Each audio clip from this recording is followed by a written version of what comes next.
Terima kasih Mas Sofyan, dan kali ini sudah ada jemaah selanjutnya untuk bertanya lagi nih. Silakan, namanya siapa Pak? Boleh mic-nya? Pak Sutopo. Baik, dengan pertanyaan seperti apa nih Pak? Silakan. Assalamualaikum warahmatullahi wabarakatuh. Pagi-pagi makan ketupat. Jangan lupa dibuka bungkusnya. Mohon maaf Pak Ustadz, Ana izinkan bertanya. Begini Tad.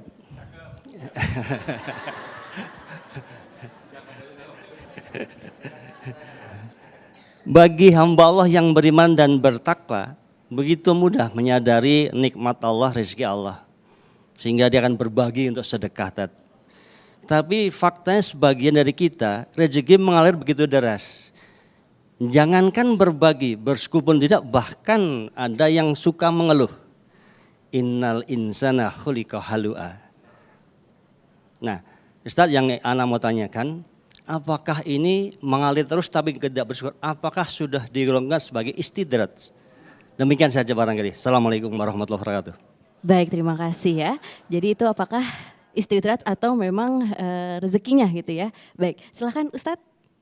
Ustadz Kasif, fadhal Ustadz. Wah, itu baru jatah kita Ibu ya. Bapak yang saya muliakan, ada seorang alim ditanya, Syekh ini orang mobilnya banyak, rumahnya mewah, tapi nggak pernah sholat. Dia nggak pernah dekat sama Allah Azza wa Jalla, sombong. Kok bisa ini ada satu lagi nih orang taat sama Allah Azza wa Jalla, dia sholatnya di masjid, tapi dia miskin. Dia hidupnya dia penuh kekurangan. Apa jawaban Syekh kepada penanya ini? Wahai Bapak, tahukah Bapak tidak ada kenikmatan yang lebih mahal kecuali ketika Anda dibangunkan Allah di waktu malam hari menangis untuk bermunajat kepada Allah. Itu nilainya nggak bisa dinilai dengan rumah mewah, mobil mewah. Jadi seandainya tuh orang kaya tuh tahu bahagianya si ahli taat ketika dia menangis kepada Allah, dia akan beli dengan harta dia berapapun. Jadi Bapak yang dimuliakan Allah Azza wa Jalla, ketahuilah tidak ada nikmat yang lebih hebat, lebih dahsyat kecuali kita dekat kepada Allah Subhanahu wa taala. Jadi kalau seandainya nikmat membuat kita jauh kepada Allah, sesungguhnya itu azab. Yang Bapak lihat itu bukan nikmat. Dia orang kaya tetanggaan sama masjid tapi nggak pernah ke masjid. Itu Allah lagi menyiksa dia, Allah nggak mau dekat sama dia. Saya mau nanya, ibu punya suami tapi suami nggak dekat sama ibu. Suami bilang saya nggak cinta sama ibu, nggak mau ngobrol sama ibu, sakit hati nggak? Sakitnya di mana?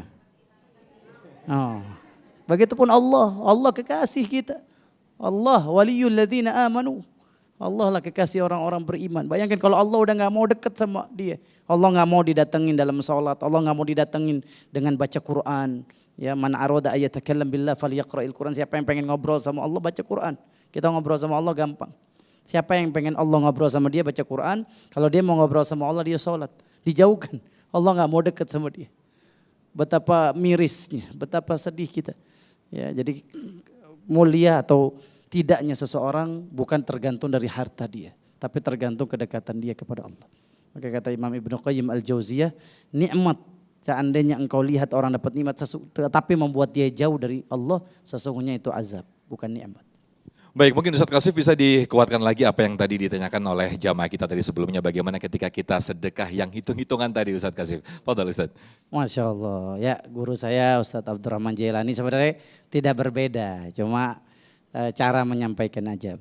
Ibu, yang menjadi patokan beragama kita supaya kita tidak sesat 3 generasi. Ingat, ya Ibu kalau mengambil agama di luar 3 generasi ini kita akan sesat sampai jauh. Apa itu 3 generasi? Rasulullah bersabda khairul quruni qarni, tsummal ladzina yalunahum, tsummal ladzina yalunahum. Generasi terbaik Islam itu sahabat Nabi SAW, mereka yang menyaksikan Quran turun. Jadi kalau mau lihat tafsir, lihat tafsirnya para sahabat.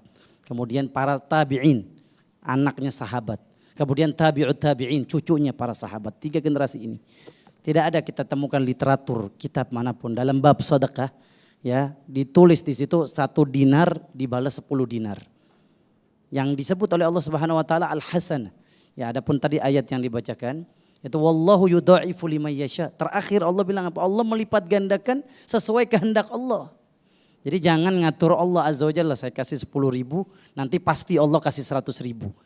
Anda dikasih 1 miliar tadi yang saya sampaikan. Tapi di saat yang bersamaan dikasih diabetes. Na'udzubillah min zalik. Mana yang lebih mahal kalau gitu? Dikasih 1 miliar apa sehat walafiat? Jadi rizki itu nggak melulu tentang harta. Bisa sholat begini ibu dengerin ceramah. Ini rizki dari Allah yang begitu mahal. Di saat ada orang yang lebih senang dengerin musik, dengerin konser.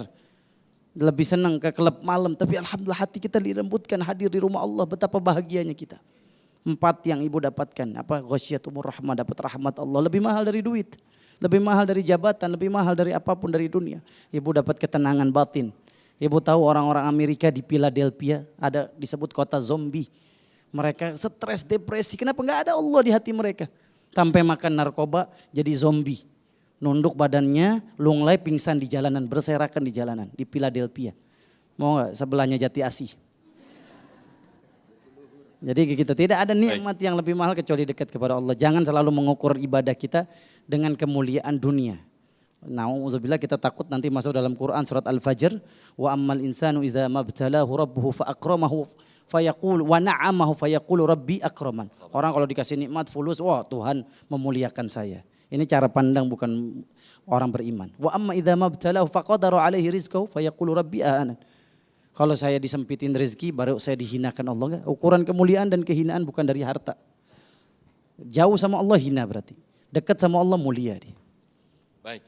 Masya Allah, terima kasih Ustadz Kashif Her dan juga Ujai yang sudah tadi memberikan pencerahan kepada kita semua. Gusan juga Masya Allah, terima kasih. Di segmen berikut, mudah-mudahan ini kita apa yang disampaikan oleh guru-guru kita memberikan kita semakin mudah rizki, kemudian juga semakin murah hati kita. Karena sejatinya rizki itu bukan hanya dihitung atau dilihat dari materi saja, namun kesehatan, kemudian kenikmatan kita bisa sholat, kenikmatan kita bisa, Masya Allah, hidayah itu sebuah rizki yang sangat luar biasa sekali. Terima kasih guru yang muda yang telah memberikan tausiah kepada kita semua. Dan nanti pemirsa di segmen 5 kita akan ada segmen ngobrol syariah bersama dengan Gusan. Saya nanti akan ke depan dengan tema yang sangat menarik sekali ini yaitu awas terjerat pinjol. Sesaat lagi tetaplah di Damai Indonesiaku.